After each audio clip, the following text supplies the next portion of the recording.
Shalom, senang berjumpa dengan saudara dalam program Sermon Today. Saya percaya kita semua dalam kondisi yang diberkati oleh Tuhan. Saudaraku, izinkan saya berbagi berkat firman Tuhan yang terambil dari kisah yang sudah tidak asing lagi, kisah Daud mengalahkan Goliat. Tentu kita sudah hafal jalan ceritanya. Tapi tahukah saudara bahwa ada pesan Tuhan yang tersirat bagi kita semua dalam kisah ini? Renungan kita hari ini saya beri judul Menjadi Pemenang. Saudara, tidak ada satupun manusia yang hidup di dunia ini tanpa masalah, tanpa tantangan. Bahkan manusia itu dari lahir, masih bayi dia punya masalah, kemudian masa kanak-kanak, remaja, dewasa, apalagi waktu masuk dalam kehidupan berumah tangga. Bahkan ketika manusia mencapai usia lanjut atau lanjut usia, dia punya tantangan dan masalahnya sendiri. Tapi tahukah kita saudara bahwa salah satu panggilan kita sebagai orang percaya di dalam dunia ini adalah mewarisi janji-janji Tuhan. Dan salah satu janji Tuhan bagi kita adalah menjadi pemenang. Lalu bagaimana supaya kita bisa menjadi pemenang? Yang pertama, milikilah cara pandang yang benar. Mari kita buka dalam 1 Samuel 17 ayat 11. Di sana dikatakan demikian. Ketika Saul dan segenap orang Israel mendengar perkataan orang Filistin itu, maka cemaslah hati mereka dan sangat ketakutan. Kita lompat ayat 26. Lalu berkatalah Daud kepada orang-orang yang berdiri di dekatnya, apakah yang akan dilakukan kepada orang yang mengalahkan orang Filistin itu dan yang menghindarkan cemooh dari Israel? Siapakah orang Filistin yang tak bersunat ini sampai ia berani mencemoohkan barisan daripada Allah yang hidup? Saudara, di sana Tuhan memberi contoh yang jelas bahwa terdapat dua cara pandang yang berbeda waktu menghadapi tantangan. Saul dan Daud ini sama-sama dari Israel. Saul dan Daud juga berada di medan pertempuran yang sama. Dan Saul dan Daud juga sedang menghadapi musuh yang sama, yaitu bangsa Filistin dan juga pahlawan mereka, yaitu Goliat. Tapi lihatlah, mereka punya cara pandang yang berbeda. Mari kita lihat. Saul memandang Goliat sebagai musuh yang besar, yang kuat, yang sulit dikalahkan. Padahal Alkitab mencatat Saul ini pada masa mudanya adalah seorang pahlawan yang gagah perkasa. Bahkan Alkitab menceritakan bahwa tidak ada pemuda yang segagah, sehebat Saul pada zamannya dia. Sehingga Saul diangkat menjadi raja. Tapi karena cara pandang yang keliru ketika menghadapi Goliat, maka Saul kehilangan kekuatannya. Sementara Daud, dia memandang bahwa ada Allah yang lebih besar daripada Goliat yang sementara menyertai Daud. Sehingga dia tidak perlu takut menghadapi Goliat. Dengan dilandasi iman percaya yang benar, maka Daud memiliki cara pandang yang benar ketika menghadapi tantangan. Saudara, bagaimana dengan kita saat ini? Sudahkah kita memiliki cara pandang yang benar waktu kita menghadapi tantangan hidup kita? Yang kedua, saudara, milikilah respon yang benar.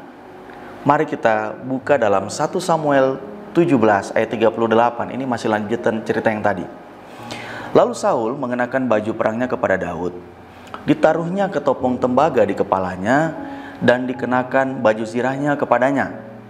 Kita lompat ayat 45. Tetapi Daud berkata kepada orang Filistin itu, engkau mendatangi aku dengan pedang dan tombak dan lembing, tetapi aku mendatangi engkau dengan nama Tuhan semesta alam, Allah segala barisan Israel yang kau tantang itu. Saudara, Tuhan lagi-lagi memberi contoh kepada kita bagaimana respon yang benar ketika menghadapi tantangan hidup. Saul sebagai pahlawan, sebagai seorang raja, dia begitu mengandalkan pengalamannya.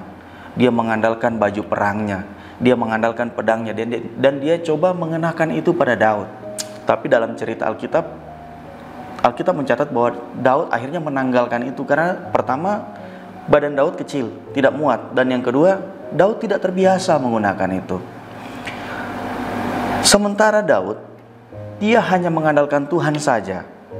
Sederhana saudara, tapi lihat berdampak besar. Dan kita tahu di akhir cerita dari kisah ini adalah Daud mengalahkan Goliat hanya dengan sebuah batu kecil, tidak dengan perlengkapan perang. Saudaraku, kadang dalam hidup ini bukan seberapa besar masalah yang sedang kita hadapi, bukan seberapa berat tantangan yang ada di depan kita, tapi bagaimana respon kita terhadap masalah dan tantangan itu. Cara pandang yang benar akan melahirkan respon yang tepat, dan respon yang tepat akan membawa kita pada kemenangan. Saudaraku, akhir-akhir ini Goliat apa yang sedang kita hadapi dalam hidup kita? Mungkin dalam rumah tangga kita, mungkin dalam pekerjaan kita, dalam bisnis kita, dalam karir kita, dalam mungkin kesehatan atau studi kita, atau mungkin relasi kita, atau juga mungkin ada hal-hal yang pribadi yang hanya kita dan Tuhan yang tahu. Saya mau sampaikan begini saudara, masalah boleh datang, tapi ingat kita harus selalu memiliki cara pandang yang benar, kita harus selalu memiliki respon yang benar yang sesuai dengan firman Tuhan. Pandanglah setiap masalah sebagai bentuk bahwa Tuhan sedang bekerja dalam hidup kita. Pandanglah masalah sebagai bentuk bahwa Tuhan sedang menyatakan kuasanya melalui hidup kita. Bahwa Tuhan sementara melakukan proyek besarnya dan kita berada di dalamnya, saudara.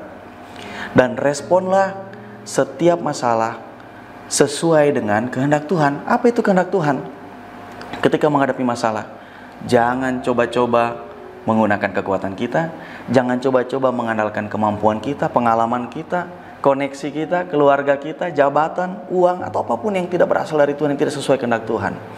Tapi benar-benar hanya mengandalkan Tuhan satu-satunya, menaruh harap bergantung sepenuhnya kepada Tuhan. Saudaraku, yakinlah apapun yang sedang kita hadapi saat ini, jika kita benar-benar memiliki pandangan yang benar, cara pandang yang benar sesuai kehendak Tuhan, kita memiliki respon yang benar, maka dalam kehendak Tuhan kita akan keluar sebagai pemenang, bahkan lebih dari pemenang. Amin. Mari kita berdoa. Bapa di surga, kami bersyukur buat firman-Mu yang datang pada kami hari ini. Kami bersyukur sudah diingatkan. Tuhan, tolong bantu kami.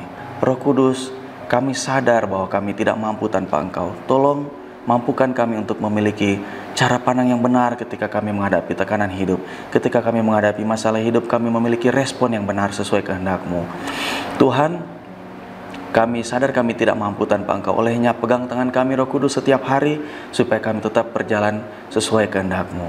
Terima kasih Tuhan, kami siap menjalani hari ini bersama Tuhan. Di dalam nama Yesus, haleluya, amin.